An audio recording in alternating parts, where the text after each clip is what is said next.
blaring our podcast. Nothing is sweeter than Swiftcast. Hey guys, welcome to episode 88 of Swiftcast. Hey guys. Hey. Just one away from episode 89, which I'm for some reason excited about. Well, this is Ashley. Haley. And Steph. And there's been a lot of stuff going on recently. Yeah, even though Taylor's been on vacation, there's been a lot of stuff going on. So just a few minutes before we recorded, I saw on Tumblr that apparently the new Santa emoji is an envelope with a heart. Ooh. I'm wondering what this means. I think Taylor's going to be sending out some Valentine's Day gifts.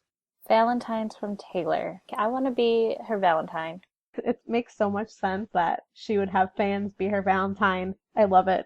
So something else really exciting that's been going on, and we talked about this a little bit last week on episode 87. We were speculating that Style probably will be the next single, and it hasn't been announced yet, but it's being played so much on radio already that it's in the top 40. And it's also already number 71 on the Hot 100. It just goes to show Taylor doesn't even need to release songs as a single to get them in the charts. I just hope she does a video soon for it. Yeah, I'm kind of wondering what a video would be like. I'm really not sure. Obviously, Harry has to be in it. I mean, they're on good terms. It could happen. With a white t-shirt. Yeah. Well, I think it's pretty exciting, and I think it probably will be announced, I'm betting, by the end of the month. I would think so, yeah. So last week we did something kind of new on Twitter and on last week's episode. We started looking at and talking about some of Taylor's old tweets from January of previous years, and people seem to really like that. I think it's a really interesting idea. It's cool just to go back and see what Taylor's been up to on this day X number of years ago. And this week has some really interesting ones with what she was doing over 5 years ago now. Oh, it's crazy. Well, I guess we can go in sort of reverse chronological order. So on January 5th, 2014, Taylor tweeted, "So VMA just came in the mail." Oh, and this was the video. Yeah, that video was hilarious, where she thought she broke it. And I remember watching it thinking, it seems weird that they didn't mail it to her until now, when the VMAs were in August. I feel like maybe they sent it to her, the wrong house of hers, and it had to get transferred to where she was. Oh, yeah, maybe. Well, I'm pretty sure she'll be getting another one this year for Shake It Off and Blank Space. Definitely. So on January 5th of 2013, Taylor said, ... till you put me down, which of course was a lyric. So I Knew You Were Trouble was already out by then, so we knew it was her lyric, but everyone was kind of concerned about why she was sad. Yeah, it was a trying time, I feel like. Everybody was really concerned. She was on a vacation over Christmas. Oh, yeah. And then she kind of left. I think her vacation this year is a lot happier. I think it was, yeah. If you guys remember, this was after there was a photo of her in a boat by herself, and then this tweet happened and everybody was concerned. And then on January 10th of the same year, Taylor said, back in the studio, uh-oh, ... So I think Taylor was inspired by saying, "Till you put me down." And then she went back in the studio, and at the secret session, some people actually asked Taylor what she recorded when she tweeted that. And she said she recorded All You Had to Do Was Stay. So we thought it would be perfect to discuss that song this week, given that it was recorded 2 years ago now, which is crazy. A song that we just heard, about 2 months ago was actually recorded 2 years ago. It's kind of interesting, too, because if I had to guess what song on 1989 she wrote around that time, that wouldn't have been my guess. What would be your guess? I don't know. I mean, I guess it's a song about a breakup, but it has such an upbeat vibe. I would have expected it to have been an angrier or sadder song. Yeah, that makes sense. Maybe she also wrote an angry one that didn't make it on the album. True. On January 5th of 2012, Taylor tweeted, "It would be so cool to see Safe and Sound back in the top 10. P.S. Just finishing Catching Fire." And I thought it was crazy to think Safe and Sound was actually over 3 years ago now already. It's crazy. Doesn't feel like it. So when that tweet happened and when that song came out, we didn't even have Red out yet. Yeah, it was in between. It was like a Christmas gift to us. It really was. I really wish that she had done more songs for the other Hunger Games movies. Me too. I'm glad Lord ended up doing it. Well, there's one more movie, so we still have hope. Yeah, maybe they'll let her wrap it up. That would be really cool. And so then, going back to 2011, on January 8th, 2011, she tweeted, "Driving back from rehearsals, listening to Super Bass by Nicki Minaj over and over. I'm so obsessed with this song." I can't believe that was that long ago. It does not feel like it was that long ago. And as we know, that resulted in that song being a special guest performance on the Speak Now tour, which sounds super weird to say. It does. And if you never saw the video of Taylor rapping to this song, go look it up right now because it was amazing. First Taylor did it, and then later Selena did the same thing, and then it seemed like the song just blew up. And then lastly, we have a tweet from January 4th, 2010. "Sorry to Grant for, after having a dream where you were bitten by a shark, calling at 4 a.m. to make you swear to stay on land." Taylor really doesn't like her sharks. Or sea urchins. These are all making me so emotional. Yeah, it's crazy. 5 years ago? It doesn't even feel in some ways like she's been on Twitter for that long, but I guess it's been even longer than that. Yeah, it actually has been. When did she join? 2008? Yeah, I think that's right. Well, we're going to keep doing these, and hopefully you guys like it. I think it's really fun to look back. But now, moving on to some more current news, we're going to go into Keeping Up with Swift. This week, Blank Space hit over 300 million views already. And just on episode 86, we were talking about how Shake It Off was over 400 million views, making it her highest viewed video ever. And we were saying how Blank Space probably would quickly catch up with that. And yeah, it might even surpass Shake It Off. And speaking of Taylor joining Twitter way back in 2008, she has now reached 50 million followers on Twitter. That's awesome. That is insane. Well, in more record-breaking news, 1989 was number one for now the 8th week and had 172,000 in sales this week. So the total sales now in the US are at 3,833,000, which is so close to it going quadruple platinum. Hopefully that will happen this week. But the worldwide sales are at over 5 million. They're at 5,428,000 total. Insane. Absolutely insane. Well, it is crazy. Yeah, I was reading that people are forecasting the album will sell 7 million just in the US by the end of the year. I can see it happening. She just needs to come out with like Polaroids Part 2 or something. Well, Taylor did not attend the People's Choice Awards, but she did win all 3 of the categories she was nominated for. So she won Favorite Female Artist, Favorite Pop Artist, and Favorite Song for Shake It Off. So that's super cool. I didn't appreciate them manipulating us into watching, though. I felt very deceived.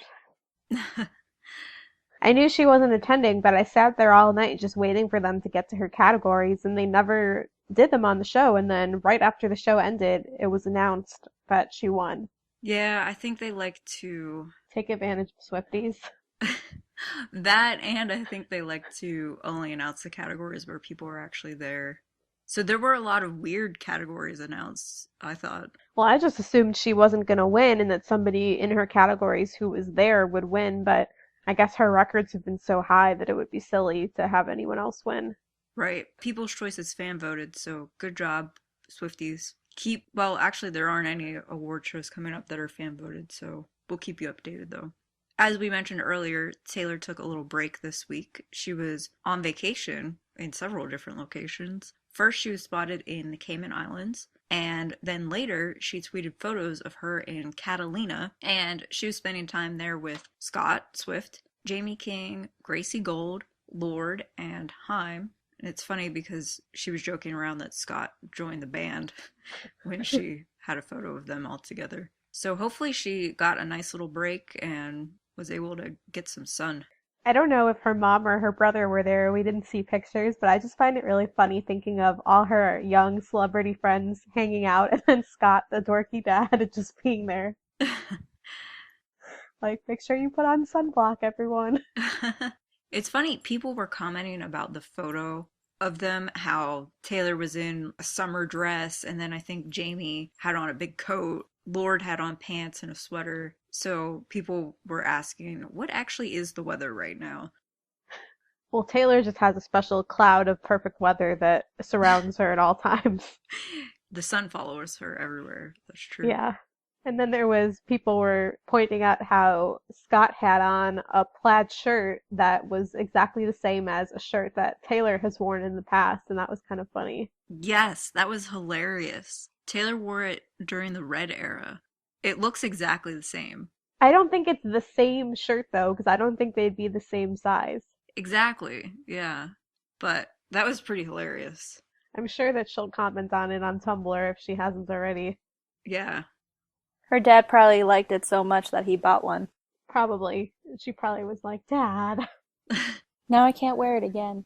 Well, for Taylor's upcoming schedule, the next major thing on her calendar is, of course, the Grammys on February 8th. And I asked people on Twitter what they thought she was going to be performing, because it was just announced this week that she will be performing, which we pretty much expected. And most people think Shake It Off, but I think people are also hoping that with last year's All Too Well, that maybe she'll surprise us and just do something totally different. I think she'll do Shake It Off. I do too, because that's the song that's nominated for everything. Song of the Year, Best Pop Solo Performance, and Record of the Year. So I think she'll do Shake It Off, and I think she'll find a way to make it special for the Grammys.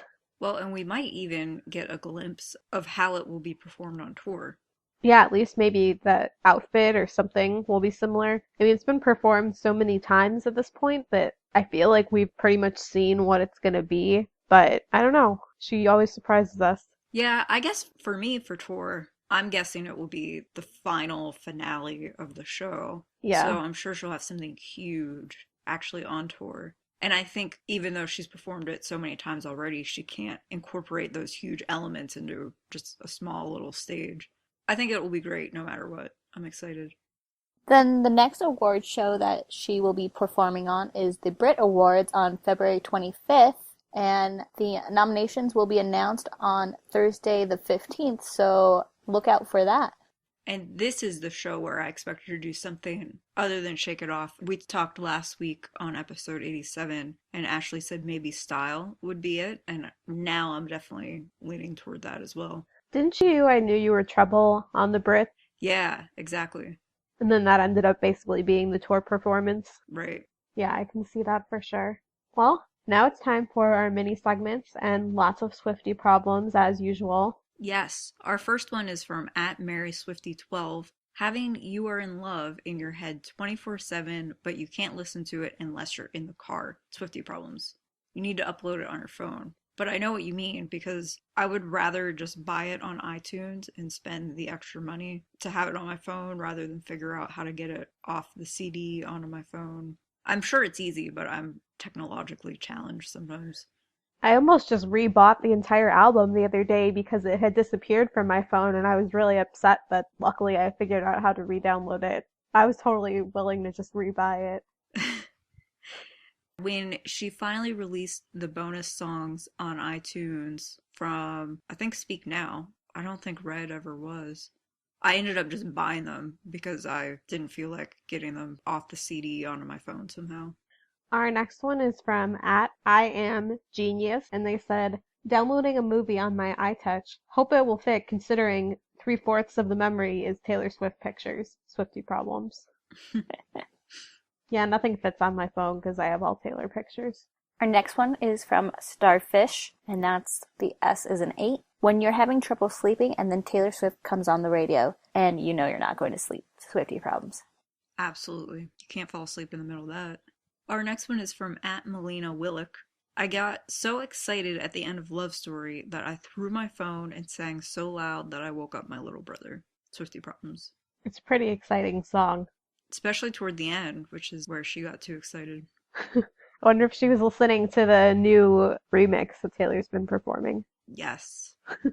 Our next one is from @Starlights13. You know you're a Swiftie when your friends and family feel annoyed because you talk about her too much. Swiftie problems. Well, they shouldn't be annoyed. They should be happy that you're educating them.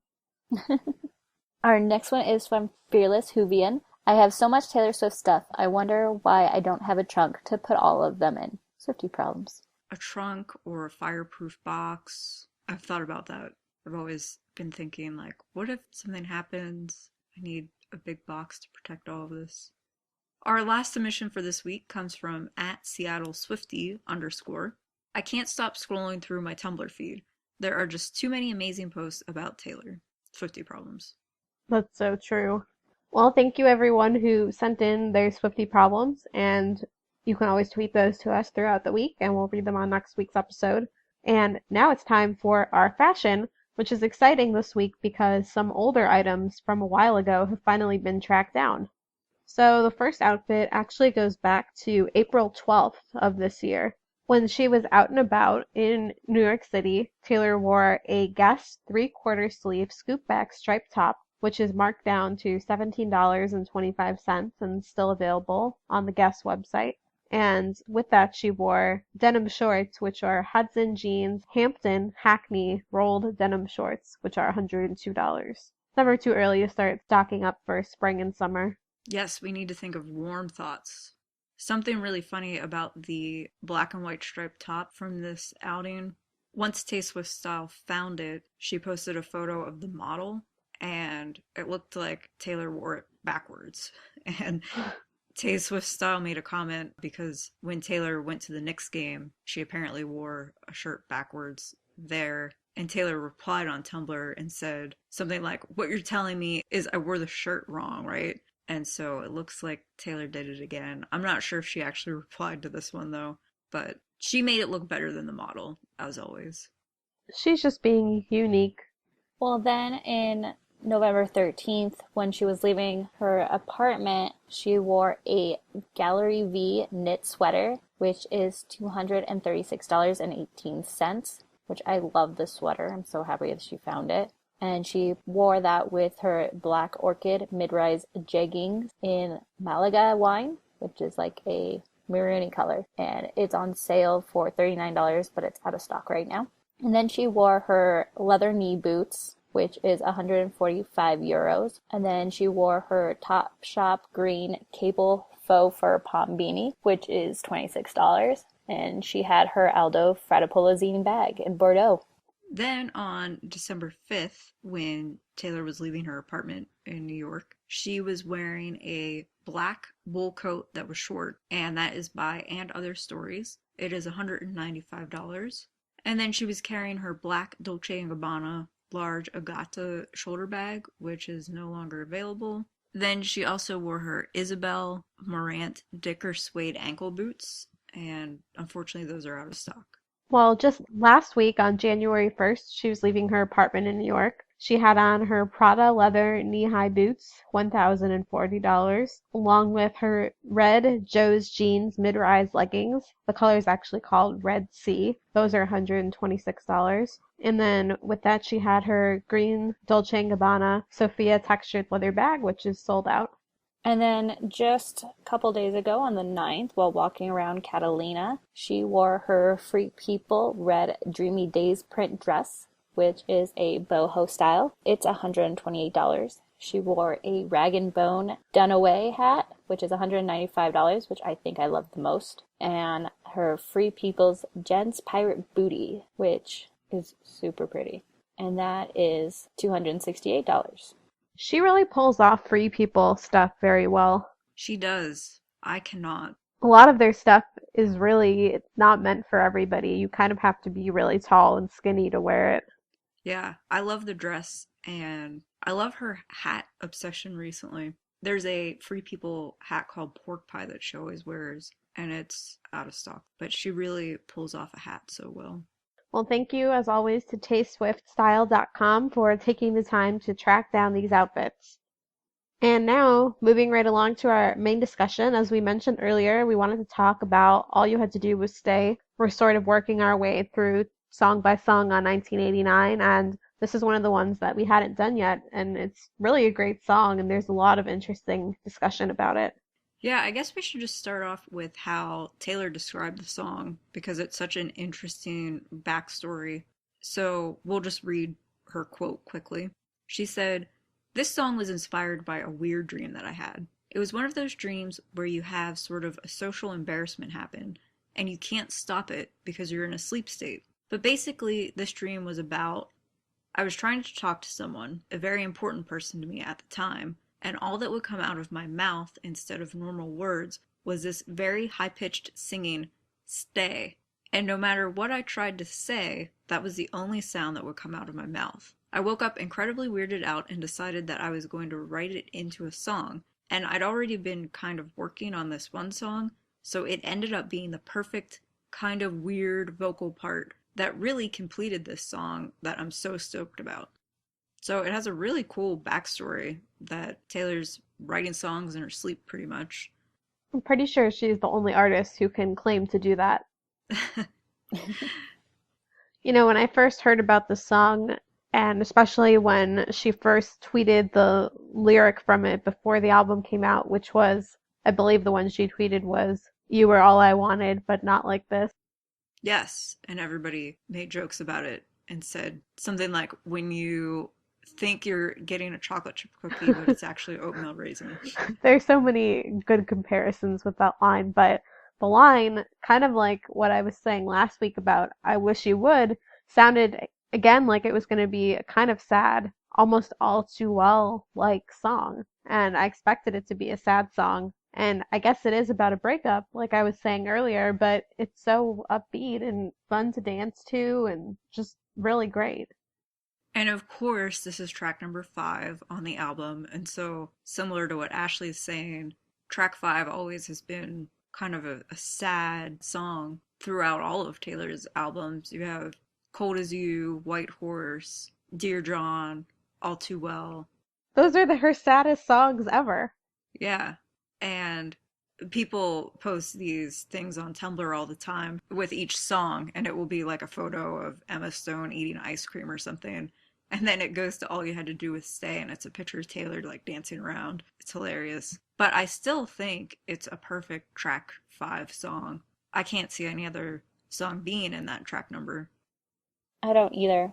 What I really love about the song, even though she's saying all you had to do was stay, and now that, you know, he's back and wanting to get back together with her, she's basically saying it's all too late, but if that at the time all he had to do was stay and they would have been able to work everything out. It's a very good moving on with your life song to me. Yeah, I agree. It's really like, hey, this could have been so easy for you, but you blew it, so see you later. I guess when you think about it in that context, it almost does make more sense at the time that we now know she wrote it. Maybe Harry tried to call her after she left their vacation. Exactly. And one thing I like about this song is, even though she doesn't say who it's about, she kind of gives you the clue with the line, all I know is that you drove us off the road. And when you think about Out of the Woods with the snowmobile accident, and Style also has a line in it about reckless driving, with driving around with no headlights. So she uses this driving thread throughout 3 different songs to give us a clue. I just saw a post on Tumblr yesterday that was like, do you realize Harry almost killed Taylor so many times? Obviously, he is a very bad driver. Well, I tried to think about how I would picture the song being performed on tour, and I was kind of having a hard time imagining it, actually. I agree. This song, I'm not sure. It might be a question mark for me, like I Wish You Would. I think it'll definitely be performed on tour, though I've said that about every song on the album. But I can see it being like how on the Red Tour, she opened with State of Grace, and then she did Holy Ground, which was a big production number, and then she did Red, which was a little more just like kind of her standing there singing. Mm-hmm. I can see All You Had to Do Was Stay being more like that, like after a big production number, more of an understated performance. Kind of like a transition song, so like the dancers and some other people could probably get into other costumes. Yeah, exactly. Yeah, I could see that. I think this song is less than a question mark than I Wish You Would for me. I hate that you keep saying that, because if she doesn't do I Wish You Would, I'm gonna cry. I hope I'm wrong. Like I said a million times, I want her to do every single song and all the bonus tracks. In the perfect world, that's how it would be. But I agree. I don't see this being a huge production. I think, like we talked about last week on episode 87, I Wish You Would has more of a story to it, something that could be played out on stage. Whereas this is just a really upbeat song, and I could see it kind of being, like we talked about, a little understated while they prepare for whatever song comes after it. One of my favorite parts of this song is how she starts off with, "People like you always want back the love they gave away, and people like me want to believe you when you say you've changed." And then after the chorus, then it goes into he's calling her, she doesn't know what to say. And then it's, "People like you always want back the love they pushed away, but people like me are gone forever when you say goodbye." In a way, it's like she's changing during the song. First, she wants to believe that he changed and she really wants to go back. And then next thing you know, she's saying, "I'm going to be gone forever because you said goodbye." I just love that part. That's interesting, and I kind of wonder if she wrote the song all at one time or if she was working on it over a period of time and her attitude changed, and that's why the lyrics reflected that. Yeah, that's a good point, because she said before she had this dream, she already had been working on this song, and then the dream really completed the song for her. It took me a while to get some of the lyrics down in this song, but I didn't have any embarrassing mistakes like I did for I Wish You Would, when I said I thought it was "stand back wasted" instead of "to stand back where you stood." Well, Haley, ever since you said that thing last week, I can totally hear cooking love now. Cooking love in a straight line down. I mean, I think that's more plausible. I can hear that more. I never thought it was stand back wasted, but I know a lot of people thought that. This one I don't think has anything like that, but it did take me a while. It's very fast paced, so you really have to be able to keep up with the words. Seems like the majority of the non-Swiftie world is just now catching on to the fact that it's not Starbucks lovers in blank space. Well, Starbucks, I think, actually is making a Christmas ornament that has something to do with that line. Are they really? Yeah. I Oh my saw a God. photo of it on Tumblr, but I don't know what happened to it. I saw some page that I like on Facebook that has nothing to do with Taylor. It's just someone saying, "Did anyone else realize that it's not Starbucks lovers in blank space?" And then there were like hundreds and hundreds of comments of people saying that they thought it was. Maybe they'll have a Valentine's Day Starbucks lovers drink or special cup for Taylor. They should. So many businesses are using lyrics from Taylor. Like, even, I think Wendy's or something posted a line from blank space for their chicken tenders, something like that. Taylor's just everywhere these days. Just last week on Law and Order SVU, Olivia Benson was saying to someone, "Welcome to New York," and I don't know who the character was, but the character said, "Oh, like the song." I saw that on the episode before it was all over Twitter and I was freaking out. Obviously, that wasn't an accident. They should have played the song. I thought that was really cool, though.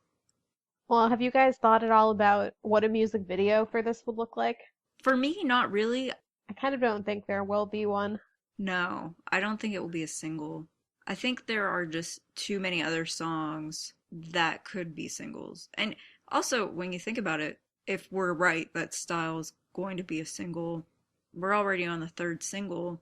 And usually Taylor only releases 5 or 6 songs as singles, so we're almost halfway there already. I feel like she could release more this time. And she seems to be releasing them at a faster pace this time. Well, it's like we said, even if she doesn't release it, the songs almost take on a life of their own and just start getting popular. Yeah, the radio just starts playing them. Somebody was saying the other day that How You Get the Girl was played on the radio.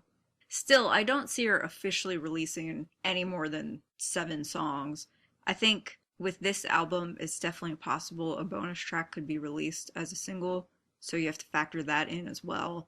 So for this song, I just don't really think it would be a single, but if it was a music video, I'm not sure what she would do with it. She probably could make it like a story. When I was thinking of her past videos and trying to just think of anything that came to mind for the song, the only video that really came to mind was The Story of Us for some reason. Oh, yeah. I like that idea. Well, that video is probably, of all her videos, the only one recently that's kind of just been less, I don't want to say less dramatic, but less of a production, more just like an everyday kind of scene. Mm-hmm. But also, I feel like that's probably her least memorable music video. I feel like it's not a video that really people think of when they think of her past albums or past videos. The Story of Us was really, that was when she only released a song to pop radio and not to country. So the music video wasn't played on country stations at all. It was MTV. And it's not like her other music videos where she would have a big thing with a big introduction like she did for We Are Never Ever Getting Back Together and Safe and Sound with MTV. So yeah, I guess it might be a little bit less memorable, but it's a great video. People should watch it. I was just thinking about how she always, for all of her other albums, has done the tour video. The final single has the tour, which I love those so much. So I was just wondering what song maybe that would be, and I don't know.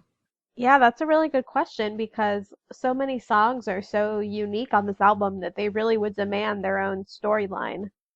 Yeah, although this song I could maybe see it, kind of like Red was the tour video for Red. Maybe this one would be the final single and have a montage of the tour. Yeah, I can see that. The only other song that I feel like could work for a tour montage is Welcome to New York, but I don't really think that's going to be a single. I don't really either. But you're right, I could see that as being a montage too. But all the other songs really seem like they need their own music video. They definitely do. Well, we got a couple of tweets about the song. One was from M Loves Tay, and she said, "It's the perfect song to scream the lyrics to, especially with the high-pitched stay. Definitely one of my faves off of 1989. I agree. Yes. It's a great song to work out to as well. It is, yeah. It's high energy, keeps you moving. It's great. And then we got another one from @_E club, EKLUB. They said, right when I heard the first high-pitched stay, I was hooked. My jam. Well, I'd love to know, now that we've gone through several of the songs on 1989. So far on previous episodes, we've covered Welcome to New York, Out of the Woods, obviously Shake It Off, and then we've covered All You Had to Do Was Stay, I Wish You Would, and Bad Blood. Am I missing any? Blank Space and How You Get the Girl. Oh yes, those two. So we've covered a good majority of the album, and I'd love to hear what you guys wanted us to tackle next because it's kind of to the point where all the remaining songs are so amazing that we know it's going to have to be a really long discussion on them. I really like talking about these songs because we get to hear what you guys think about them and we get to speculate about what it could be like to be performed or in a music video. It's kind of like you get to put yourself in Taylor's shoes because when she writes these songs, that's what she does. She writes it and then she thinks about, oh, well, what would this look like if I did make a video for it? Or what if I did perform it on tour? Then what would I do to bring it to life? So it's fun to get to do this before we have any idea what's going to happen on tour. It's just crazy to think that she probably has all the performances worked out already. She probably does. She's probably going to start rehearsing soon. May isn't too far away. Feels like it is because it's freezing, but it'll be here before we know it. So if you have any thoughts about All You Have to Do Is Stay or about what songs you think we should cover next, you can always tweet us at Swiftcast13 or contact us on our website, swiftcast13.com, or at facebook.com/theswiftcast, or email us at theswiftcast13@gmail.com. And you should definitely subscribe on iTunes if you haven't already, because that gives you the latest episodes automatically every week. So we're already halfway through January, which is crazy. So what do we think Taylor's going to do next week? Oh, I have a good one. So we know that she was in Catalina with Lorde and her other friends this past week. And I guess, well, tonight's the Golden Globes, so actually we'll find out very soon whether I'm right about this. And if I'm wrong, then sorry. So I guess Lorde is up for a Golden Globe for the Hunger Games, and so I was thinking maybe Taylor will go with her to support her, or maybe even go to some of the after parties or something. That's a really good prediction. I would love to see her just in the audience. Yeah, and hopefully Lorde will win. That would be great. That would. I love that song. I think it was the perfect song for the end credits, and I just love Lorde already anyway. Well, I think Taylor is going to be dropping a couple more of those Valentine emojis to some crazy fans out there. Tumblr is going crazy making little baby Cupid Swifts and like a whole bunch of other graphics saying, be prepared, and then it has the emoji. It's crazy on Tumblr right now, so I think she's gonna drop a couple more of those. A lot of people are thinking instead of gifts that she's gonna be sending out like cards or something. I think she would send gifts with it. She's pretty generous. Well, I know that the Christmas gifts she started sending out in early November, so it's definitely not too early for her to be sending Valentines. No, not at all. And Easter is early this year. So I wonder if she'll start sending out Easter baskets in March or something. Probably. She has to stay on top of things. Well, all I'm saying is if I can't have a pathetic singles girl party with Taylor, I just want to be her Valentine. Well, I can't wait to see what people get from her. The first emoji was received just yesterday, so maybe they'll already be getting their package this week. Who knows? Maybe she bought some gifts in Catalina. Ooh, yeah. Maybe she'll send people on a trip to Catalina. She always tops herself. Well, whatever happens, we'll be covering it on next week's episode, episode 89. Woohoo! Oh my goodness.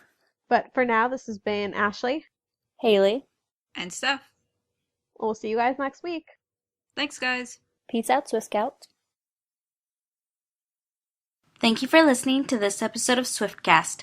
Visit us on the web at theswiftcast.com. The theme song for Swiftcast was written and performed by Sydney and Chuck. Swiftcast is not directly affiliated with Taylor Swift, Big Machine Label Group, or 13 Management.